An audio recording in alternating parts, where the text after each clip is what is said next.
darling, and welcome back to my channel. If you are new here, welcome. My name is Nicole. I'm an interior designer and content creator, and I make videos about interior design, personal development, and I take you behind the scenes of my entrepreneurship diaries. If last year traumatized you like it did a lot of people, and you're kind of nervous to set any hard goals because you just don't know what the world is going to throw at you this year, it's okay. I'm going to show you how to create a vision board that will last the test of time. The vision board that is very realistic and it's only things that you can control. We got to play it safe. Even though we're risk takers, we got to play it safe out here. I want to show you my vision board for 2020, and I want to talk about how I was able to still get everything done on this list last year. As long as you're well and able, the goals that we're about to set are still goals that you can maintain pandemic proof. Just want to start off by saying that I believe that whatever it takes to take you to the next level is already on the inside of you. So this video is all about visualizing it and making a plan to get to that level. So what's already in there, just gonna knock and bring it out, okay? On 2020, my plan was to read a book a month. Now, it gave me more than enough time to read a book a month. Did I literally sit down and say I'm gonna read a book a month? No, but did I read more than 12 books? Yes, ebooks included. So I think that still counts. I did do more than 12 books last year. I think so. So we're just checking in on those goals before we move forward and make new ones. So you kind of get the gist of what's happening. Then I wanted to get to a certain weight. Child, we didn't cover this weight now, but I made it, give or take 5 pounds. But I made it, even though we were just eating and shopping and wiping off groceries and eating some more. I was still able to make it towards the end of the year by like 5 pounds. So I still think it counts. I wanted to also learn a new design program. I did learn, as a matter of fact, I'm a procrastinator, okay? And I did all my goals really towards the end of the year. Like, I really got clear on a lot of my goals like the last quarter. So I was able to learn a program within the last quarter and like polishing it up. Even though I was asleep in January, I was still polishing up this program. Spend more time with friends and make new connections. See, that was something that I couldn't control. Okay, that was something that wouldn't allow me to get out the house to do that. But what it did do was it made a lot of the relationships in my life very clear. And so I still think that counts. I was still in my control and I still got that done. It was to get 1 full service design client in New York and 1 in Atlanta. Why I chose Atlanta? Because let me tell you, I was so gung-ho ready to move to Atlanta, and obviously you just got to release this control and allow God to lead you in certain areas. And that's what I'm going to get into once we talk about how to create realistic ones moving forward. Surprisingly, I was still able to do that. I got an e-design client in Atlanta and I got multiple New York City clients. So I am grateful in that area. This was something that I obviously couldn't control. God just heard me and knew it was for me and granted me that. So there's that. I wanted to then blog monthly. See that blog monthly thing there? Child, I also learned, whether I didn't complete it, but I also learned that blogging is not for me. Blogging, it's not for me. I would rather create videos, and that is my medium, and that's okay. I don't care to blog. I'll write my monthly newsletters to my subscribers, but other than that, I don't care to blog. Instagram, I use that as a blog. I know that everyone says that you need to have a blog on your website in order to SEO and all that, but I think there's other ways around it. At least I'm gonna try to make other ways around it. Wherever your medium is, feel comfortable in that, and we'll talk about setting new goals for the year. Then it was to save some money. I wanted to save some money, and blessed, I was able to do that. By no means bragging, by no means got it like that, but being smarter with your money, and that is something that you can also carry into the new year as you're making smarter goals. So let's get into how we make these goals. Y'all knew my cup was nearby. My mug was right there. I only have 2 tea bags in it today. I normally have like 5 because I love tea so much, and I reseep my teas.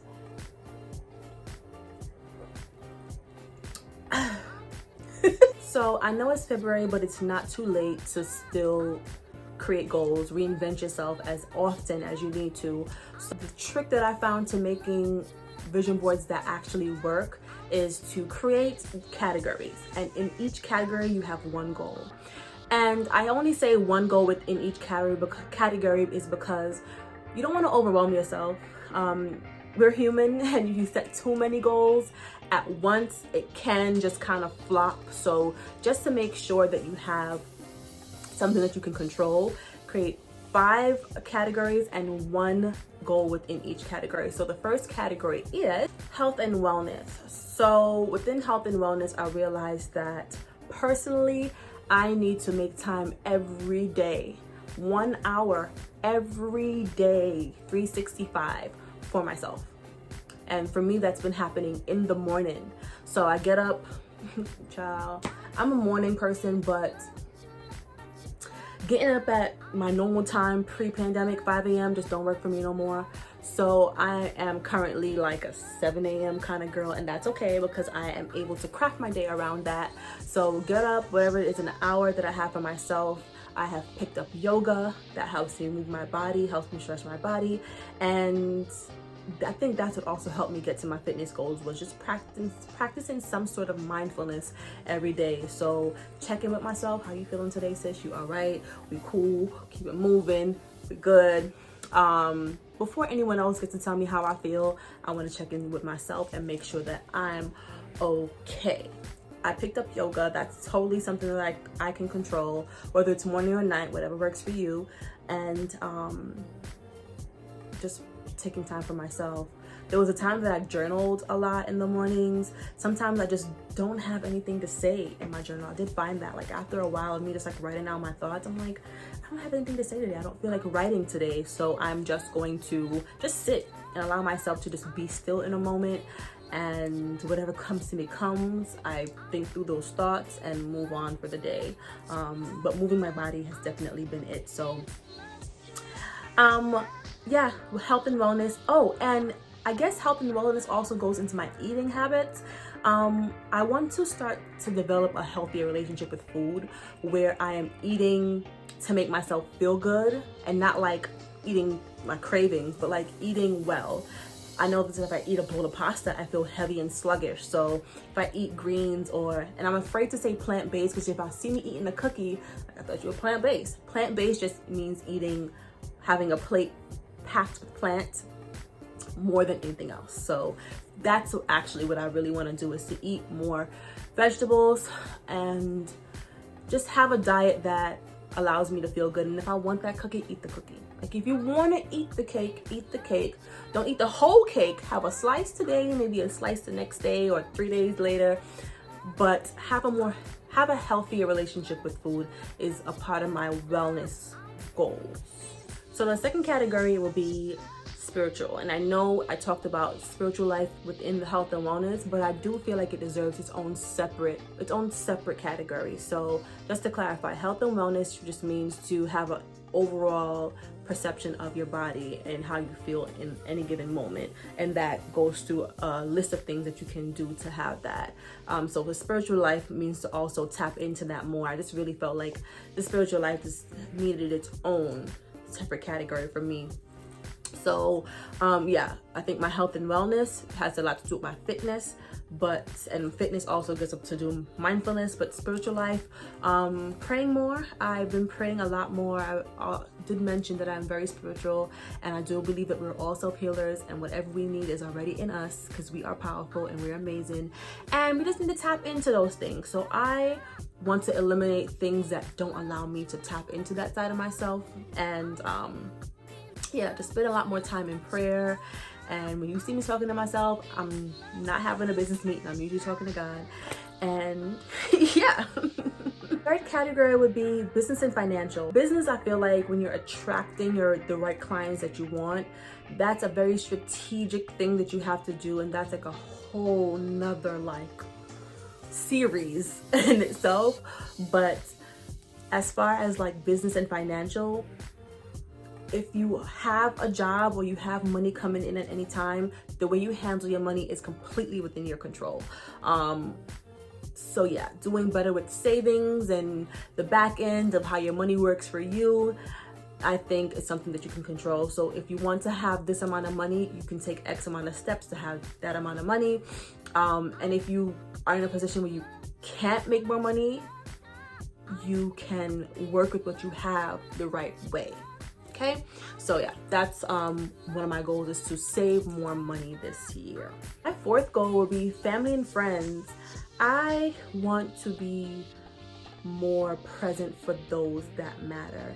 Even though we were in quarantine all last year, perspective, baby, perspective. Hey, when it comes to family and friends and what and who really matters and who is really truly in your corner. So I want to be present for those that matter. Wherever there is effort towards my well-being is where I will be present and continue to pour. The last one is social media.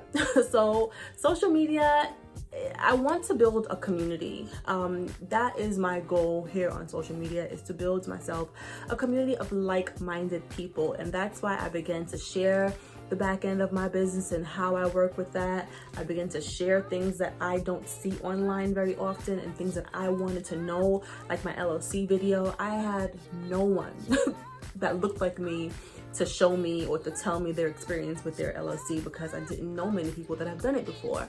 So naturally you search on YouTube and you don't find those things. So I want to show behind the scenes of an interior designer in New York, hustling, grinding, getting it. I also want to show my creative side. Anybody who knows anything, I can make anything out of anything, okay? So that's what I want to do, is create a community. I don't have a number in mind, like 100K. For me, that just sounds like, wow, okay? But if it's 100 people solid that rock with me and mess with me and I can talk to, and we can talk to each other, I like that, you know? I like it. I like it, but I do want to build a strong community. I'd rather have 100 solid people than 100K bots. Copy? And you can help me with this goal by liking and subscribing. I didn't say that just yet. I need to say that more often in my videos. Please like this video and subscribe and share this video with anyone that you know wants to create a realistic vision board. If this video has given you any insight at all, copy, share it with a friend. Someone will benefit from it, and that's my hope, at least, is that someone will benefit from anything that I do. Okay? Oh, that was my fifth topic, my fifth category of how to create a realistic vision board, something that will last through the test of times, because these are things that you can control and you can do to get you to a better future, or whatever it is that you want to do. The only thing that I didn't do last year that I kind of wanted to do, and I'm glad I didn't put on my vision board, was to travel. And who knows, I need to wear a costume this year. I need to do something this year on a plane. Okay. Can you believe that I used to be so against vision boards? I just felt like vision boards were so personal that you're supposed to keep them to yourself. And so whenever anyone would invite me to a vision board party, I'm like, oh, I don't know.